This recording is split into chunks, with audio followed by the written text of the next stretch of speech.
What's up, guys? My name's Diachronic Heroes here on this Destiny video. In today's video, we're going to be kind of doing a bit of a review on this very interesting looking Titan exotic helmet.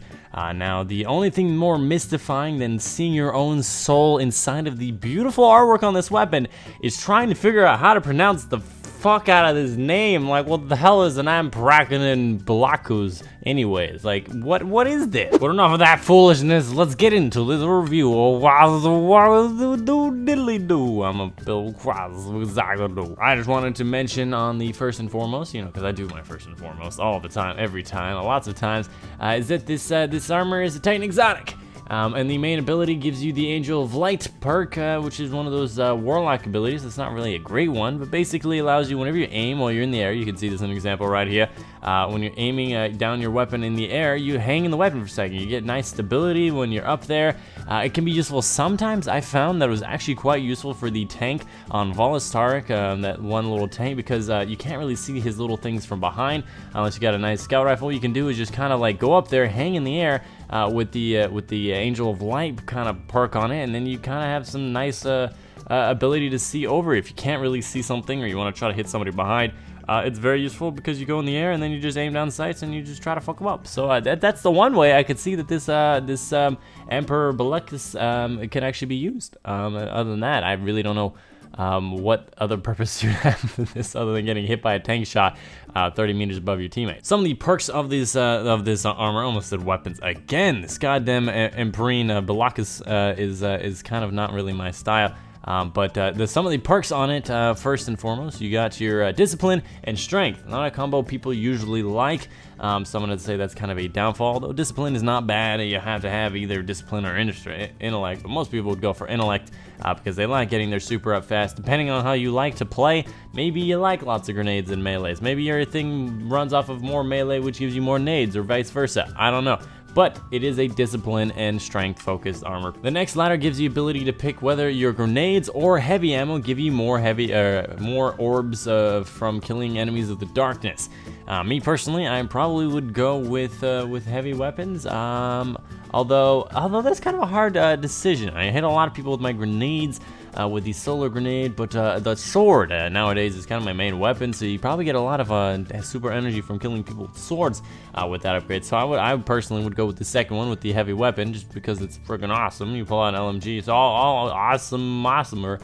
Which would be pretty cool. And the last one gives you the ability to get more health when you pick up an orb. I don't know why, but this seems to be the most popular last perk for exotic helmets, or just exotic in general. I don't know. It just seems to be a running joke that people seem to be using. It's like, yeah, you pick up an orb, you get a health back. You get kills with your fire, you get a health back. You get a kill while you insub, you get a health back. Why not? I want to get some fun. Yeah, you know what? I like to have fun where I am. And of course, last but definitely not least, the appearance on this weapon, the aesthetics. This weapon, it looks very, very unique compared to some other weapons. I keep saying weapons. God damn. The Emperor of Bellicose is not going to be happy for me to make fun of him. But this armor, this exotic armor piece, looks really freaking cool. It's basically this white, milky, smooth-looking round helmet on it, and then behind it you can see some like cogs and gears and like clockwork stuff going in there, which I think is really cool. But it's very kind of like milky film over it, so you can't really see it. It's just kind of there. But every time I look into it, I'm like, dude, I can see my soul just kind of throbbing in its image, and I just thought that was kind of cool.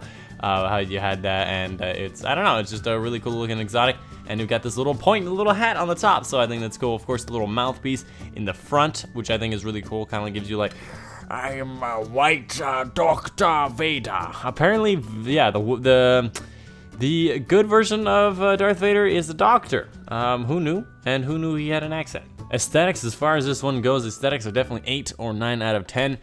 There are other things that give you better aesthetics, in my opinion. The aesthetic score obviously gives you better fire rate damage and badassitude, mostly just badassitude in my books. But this is a good looking one. You know, Helm of Innermost Light, just kind of average looking. For example, I'm just giving you an exotic that wouldn't get an 8 out of 10, because a lot of exotic helmets are pretty freaking good and would get like 8 or 9 out of 10. But this one is a cool looking one. As far as its abilities, not something you really want to use all the time, but it definitely looks cool. And maybe on your time off, you'll be like, yo, let's rock some of this malas and some of this helmets, and we'll look like an absolute god, where I can stand your soul and go. But anyways, that's the end of the review. Hope you guys did enjoy my review of the Empyrean Blues Clues. I hope you guys did enjoy. My name's been Diachronic, and I will see you guys on the next one.